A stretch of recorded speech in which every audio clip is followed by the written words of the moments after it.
What's up, YouTube? It is your boy JB, and I am here today with a review for The Real Housewives of Beverly Hills, Season 10, Episode number 5, Let the Mouse Go. So, you guys, without further ado, let's go ahead and jump into this episode review. Alright, you guys, so this episode, it picked up where last week's episode left off. You guys remember it was that dinner party. Renna. I don't know if I mentioned this last week, but I mentioned it this week. I think Renna was absolutely wrong for what she said to Kyle. I thought it was completely insensitive. Like, come on. Like, they're talking about the fact that she didn't feel like, they don't feel like Kyle stands up for anybody else but Teddy. I can see that. I can definitely see that. But for Renna to sit there and say to Kyle, she didn't defend her when it came to her sister, that is her sister, her flesh and blood. Regardless of if my sister or brother is wrong, I'm gonna stand up for my sibling at the end of the day. Unless it's my other side of my family, I ain't gonna fuck with it. Cause I've actually had an issue where it's family on family, and I chose one side of my family over the other because I grew up with that side of my family, and I didn't grow up with the other side, and I took the side of the ones that I knew, and they got mad at me, and I didn't really give a fuck. But I really did feel type of way about Renna saying that. Like, again, like I said, Kyle and Kim are sisters. So, of course she's going to defend her sister. Like, what did you expect for her to do? Now, in this episode, I found myself, like, in a conundrum. Like, I was agreeing with Sutton. Although she was talking, I was like, who is she talking to? But I did agree with her. But I didn't know who she was talking to when she was trying to calm the way she was talking to the girls when they were trying to calm down. I'm like, yeah, who is she talking to?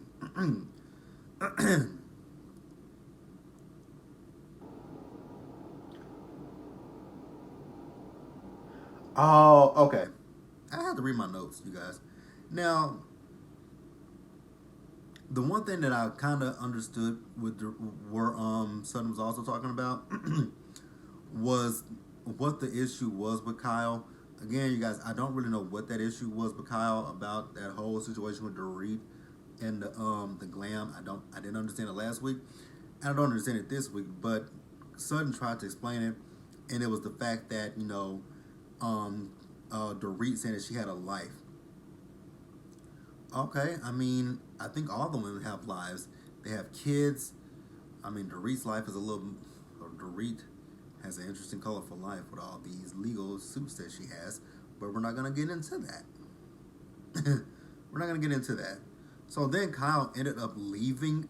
Now, I was a little bit upset at Kyle for leaving, and not even saying, thank you to Denise for hosting it, but, it's how she felt. So then, Teddy falling behind her, and then, Teddy came back and told, tried to talk to the girls, and just, try to explain things from Kyle's perspective. But they weren't really trying to hear that shit. And that was where that ended. So let's move on, you guys.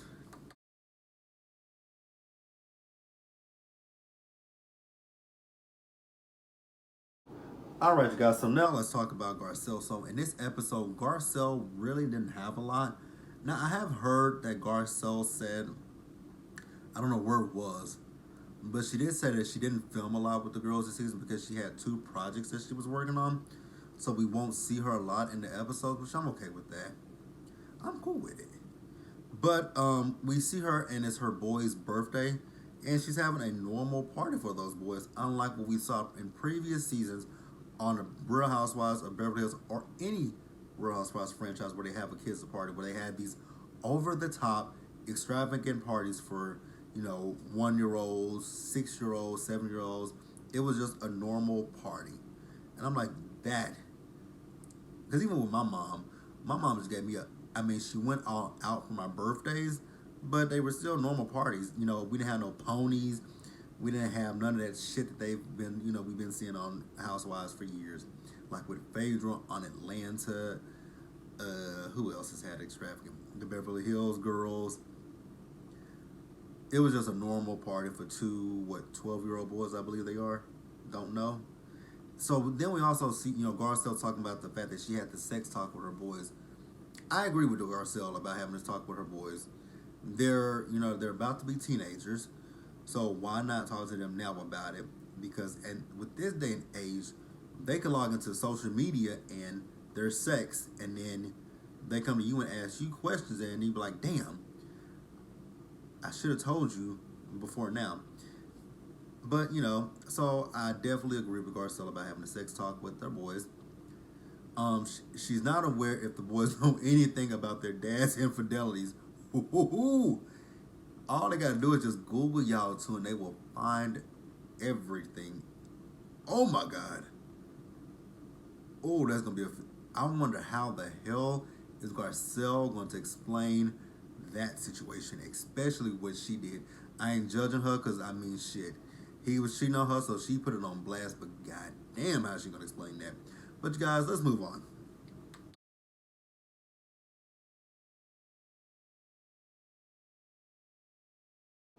All right, you guys. Next up, let's discuss Denise. So we see Denise. She and Erica they go out for coffee.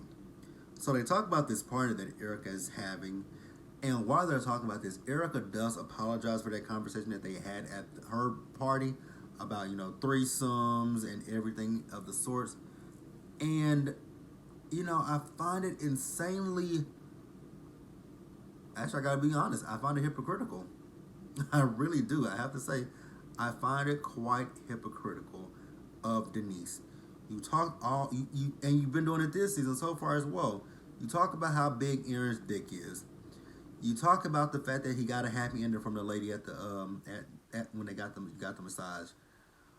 What's so bad about the girls at the table talking about threesomes, talking about whatever they're talking about? Like, I'm pretty sure that your kids have access to watching the show. You might not want them to watch the show, but there are ways that they can watch the show. Like, look at the Real Housewives of Dallas season one with Stephanie and Brandy, Stephanie Holman and Brandy, oh god, Brandy Redmond. Now, they had some backlash from that first season that they had because they talked about Jesus juice, which it's wine, and the school that their kids went to, those parents kind of ostracized them because of what they talked about. Which, I mean, I know L.A., Beverly Hills. I know Beverly Hills is different from Dallas. Like, it's conservative here. I don't know how conservative or liberal it is out there, and I don't know too much about L.A. So it might be different, but still, those kids and their parents could watch this show and they could be like, damn, all this woman talks about is her husband's dick size and her husband getting a happy ending. So I was actually with Eric like, damn, she's acting like a prude, basically. And then he said the kids heard the conversation, and then she started talking to her daughter, Sammy, and Sammy was like, we heard it, but we thought it was funny. Like most times when kids hear adults talk about adult things, it's hilarious as fuck. And I'm gonna be honest with you, Denise, your kids are probably having sex. They're probably doing a little bit worse than what you think they are doing. But girl, them kids are having sex. Don't you can't? I mean, they have. They've done something. They've done something. They might not have had threesomes, but hell, you never know. You never know with these kids today. You just never know. So then they start to discuss Kyle and how she felt, everyone was coming at her, and then they're talking about this launch and that all the girls are coming, and then Denise is talking about the fact that she sent out a text message to all the girls. She got a response from everyone with the exception of Kyle. So she assumes that maybe she's one of those fake ass bitches. I don't know. Don't know. What do you guys think? Let's move on, you guys. All right, you guys. So then let's move over to Eric and Jane. So we see her, and she's doing her her event, and it's all the girls show up to her clubhouse. So then they talk about Teddy, and then they just talk about where babies come from, and the question came up if I think for Dorit about her son Jagger, if he asks where babies, come from, and how does she explain it to him, you know, that's an interesting conversation to have with a kid. How do you have that conversation? I mean, I guess you would say to a young kid, the stork. That really would be an interesting conversation to have with a child.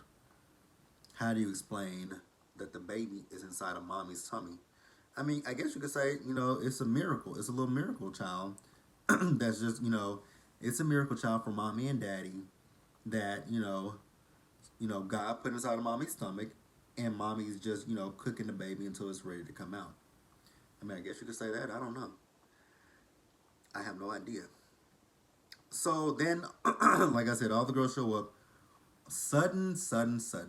Them ugly ass shoes that you had on with your feet stuffed so far in them shoes. I'm like, this little piggy cannot breathe.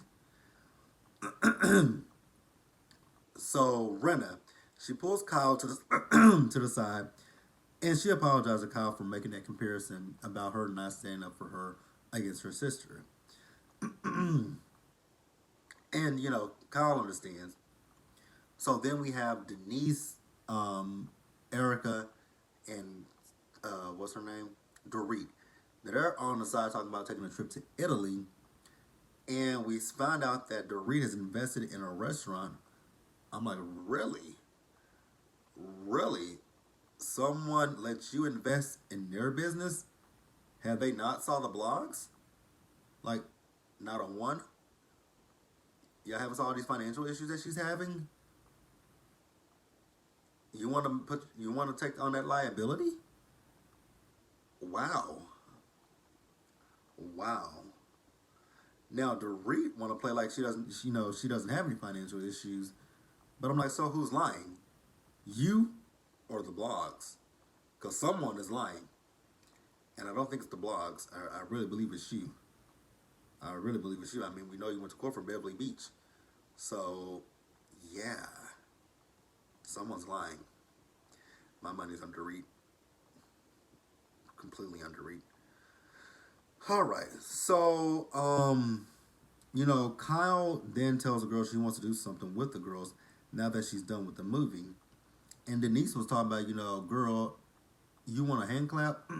Like, I don't have the on y'all, so chill out. No, she's talking about, she films 10 episodes a week for The Bold and the Beautiful. I'm like, wait a minute. Denise is on The Bold and the Beautiful? I did not know that. Like, swear to God, I know she was on The Bold and the Beautiful. I haven't watched The Bold and the Beautiful. I haven't watched the CBS soap in like 10 years. Because I used to watch The Bold and the Beautiful, and I used to watch The Young and the Restless. But I have not watched either one of those in God knows how long.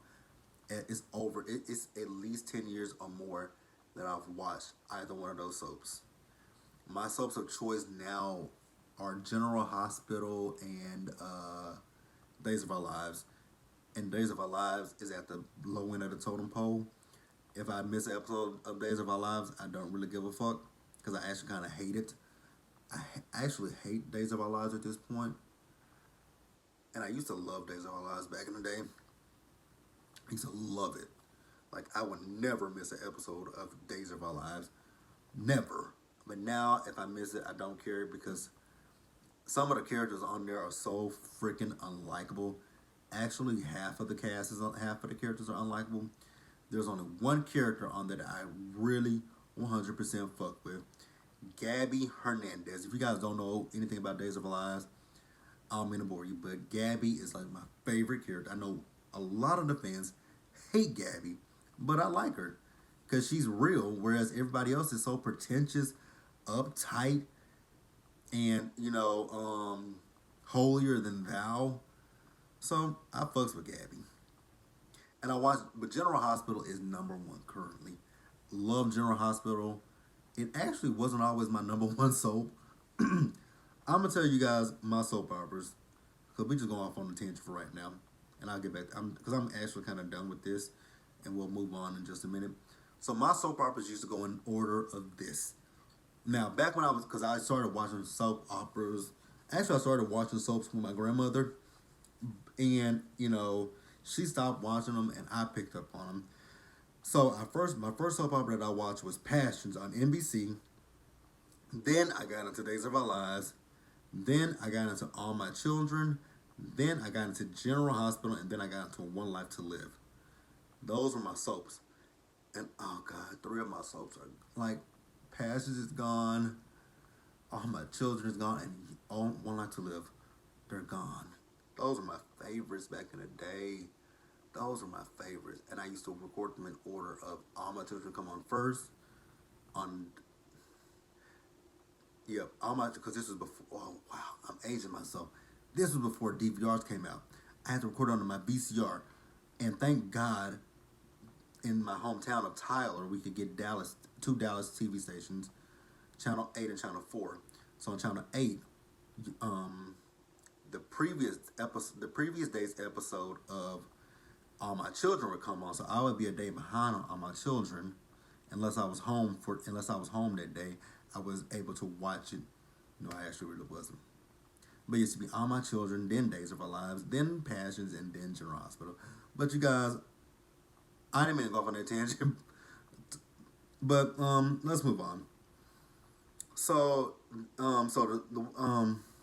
yeah, we'll move on. Cause the girls left there to go to this event that Lisa Rinna's daughters are having, and Sutton is freaking the hell out about Lisa's makeup guy that she went into business with. But let's move on, you guys.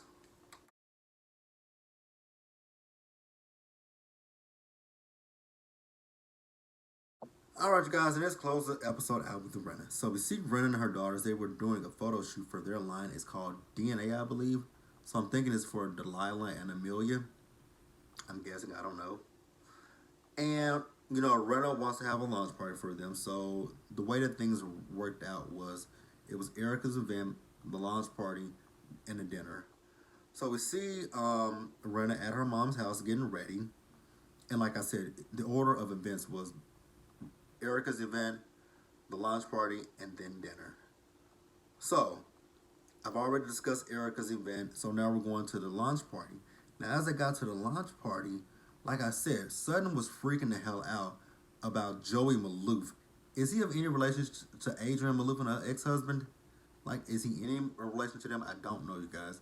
So you guys have to school me on that one. So like I said, she was just freaking out about that whole situation. I'm like, girl, if he's there, haven't you ever heard of you can speak to a person, but you can also ignore the fuck out of them as well? Like, why are you making such a big fuss about it? Like, it really didn't make any sense to me. So, also at this event, Kyle apologizes to Denise for leaving her party. Denise accepted the apology, but in her green screen, she said it was a half-ass apology. But I'm like, but you accepted it, so it wasn't that half-ass for you to accept it. I was confused by that. So once the lunch party is over, the girls go to dinner. So the Reed is sitting at the table and she's uncomfortable about Sutton saying that she was gonna freak the fuck out. And I'm like, Dorit, you put 20 on 10 because Sutton said she's gonna flip out. She never said she was gonna freak the fuck out. So then they asked her, what did that mean? She said, when she said she's gonna flip out, I'm like, maybe I was gonna probably cry and want to go home. And Denise, Dorita's like, well, I didn't know if you were gonna, throw some stuff or, cause a scene at the party. I'm like, I don't think that the woman was gonna cause a scene. I think she said flip out. I think she literally meant I'm gonna lose my shit if I see him. And she broke down because Renna came at her, and I'm like, Renna, I don't think that it was in a negative way. And then again, Dorit put 20 on 10. She never said she was gonna freak the fuck out. So then Sutton starts to cry, and she told Dorit to shut up. I was on Sutton's side, but she told Dorit to shut up. Keep it 100% real with you guys. I was on her side. So then Denise gets mad, talking about, the kids at her party were more mature than they are. I'm like, oh my God, Denise, please shut up about that fucking party. Girl, you have said the equivalent to what those women said. Now, granted, you said in front of your kids, but girl, your kids can Google the shit. So shut the fuck up, please and thank you. So then Denise and Kyle get into an argument over that fake ass bitch comment. That argument was dumb as fuck as well. Dumb as fuck. I'm gonna be honest with you guys, it was dumb as fuck on both Denise and more so on Kyle because Kyle had an issue with that fucking ice sculpture. I love Kyle, but girl, why the fuck did you care about that ice sculpture? I don't get it. Like, if the bitch want to have an ice sculpture, I'm not calling Denise a bitch, but I'm just saying, if she wanted to have a fucking ice sculpture, that is her fucking prerogative. Why do you care? Just like I question why the fuck did you care about not Kyle, but Dorit wearing the fucking makeup. If Dorit wants to wear the makeup and melt in the fucking sun, let her do what the fuck she wants to do. You guys, that was the Real Housewives of Beverly Hills. Like this video, leave your comments, subscribe to the channel, hit that bell notification button so you guys know when I drop anything else. Also, share this video, and until the next one, you guys, please stay safe, take care of yourselves, and I will catch you guys in the next one. Peace.